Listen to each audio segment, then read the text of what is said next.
Joining me in the studio to talk about the transportation funding package passed in the 2017 legislative session is Chair of the House Transportation Committee, Representative Paul Torkelson. Welcome. Nice to be here this afternoon. One of the successes this session touted by Republican leaders is the transportation funding package. What improvements generally will Minnesotans find? Well, the bill authorizes over $6 billion in transportation spending in the next biennium. You mentioned orange cones in your introduction. Of course, people don't like construction when it's happening, but they sure want to see it happen.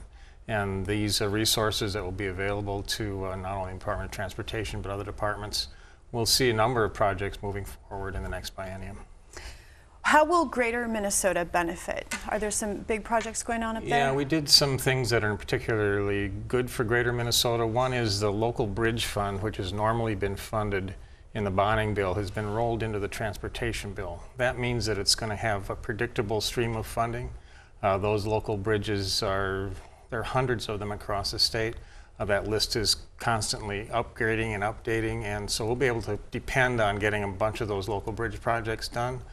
We have money again for small cities, cities under 5,000 to help them with their street work, and money for counties and townships. So this is a broad-based bill that should help all parts of Minnesota. And what parts can the metro area look for?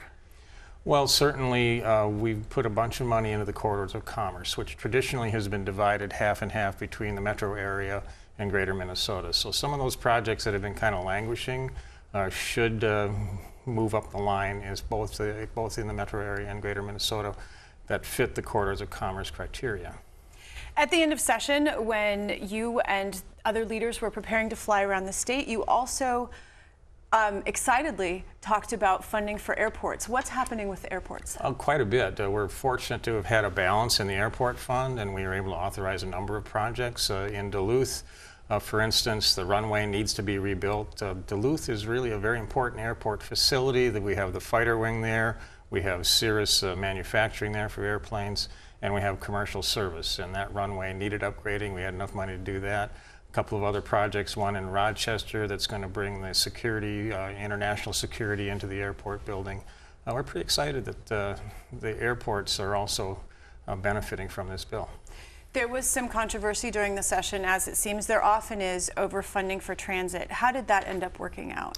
Well, we got up to a good size number for the next biennium with transit. There's a number of things in transit that are kind of in the works. Those who are familiar with CTIB, the County Transportation Improvement Board that affects the 5 counties here in the metro area, that's dissolving. That will allow those counties to, if they choose to raise additional sales tax funds, and both Hennepin and Ramsey have already authorized that change since session was over. That generates millions of dollars for those counties that choose to do that here in the metro area. So that's going to change the equation for transit funding. We know that we have a challenge in the out years with transit, and one of the big challenges actually is metro mobility, the system that provides rides for those who can't otherwise utilize the metro transit system. The costs for that have been skyrocketing, and it's one of those things we're going to have to take a close look at. It's been reported that the labor market is tightening. Well reported, I think everybody agrees. And studies show that millennials prefer trains and buses and bike paths more to the traditional transport by cars.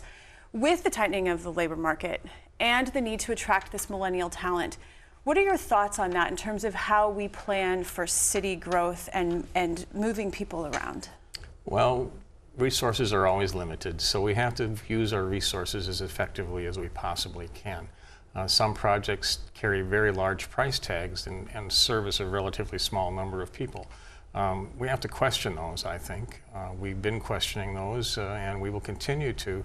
On the other hand, there is a change in our metropolitan areas. We've seen an increase in population in our core metropolitan areas here in Minnesota for the first time in a long time, a higher increase than in other parts of the state. So we need to react to that, I think, but we need to do it in a way where we use our resources effectively and reach as many people as we can. Some people have been critical of this transportation funding package, saying that it consists too much of one-time funding instead of a dedicated funding stream like increasing the gas tax or something. Where do you fall on this argument that seems to be continual? Well, we did utilize sales taxes on auto parts and repairs. I think there will be some conversations in the future about whether or not we can dedicate those resources to transportation, either constitutionally or statutorily. I'm happy to consider that effort. I think it is appropriate. On the other hand, I don't see anything wrong with using general fund for transportation. Transportation is a priority for the state of Minnesota. It's in the Constitution, and transportation needs to fight for its piece of the pie, for its piece of the pie when it comes to state funding, just like any other budget area. We're happy to have dedicated funds, but we don't need to rely on them solely. One last question. There was an op-ed not long ago by an Olmsted County board member in the Rochester Post-Bulletin that said that state and county governments are having to increase their wheelage taxes and local option sales taxes to pay for their roads because transportation has been underfunded for some time. Is that an appropriate course of action for local governments to take when things aren't getting funded as they're needed? Well, that option was available to counties. It was made available by the legislature, so I guess that does certainly make it appropriate. It's also one of the reasons I resisted raising tab fees this year, because those wheelage taxes really act like an additional tab fee when you go to register your vehicle. We have high tab fees already in the state of Minnesota. To increase them dramatically didn't seem like the right answer to me. Resources in the future are going to be an ongoing question. Whether gas tax or some other source is needed is a question we need to ask and answer. It's controversial. Raising any tax is controversial, and that's appropriate. We shouldn't raise taxes unless we know exactly that there is a need that we cannot avoid raising taxes. I've been keeping an eye on our neighboring states, surrounding states, and a number of states in our region have raised gas tax. Other states across the country have raised gas tax. It's important that we be competitive. We don't want our gas tax to exceed our neighbors because that drives away business. So we'll be continuing to look at those numbers, and I'm sure there will be others that will be pressuring us to consider a gas tax. I try to keep an open mind, but be prudent in the process. Representative Torkelson, I want to thank you so much for your time today. My pleasure.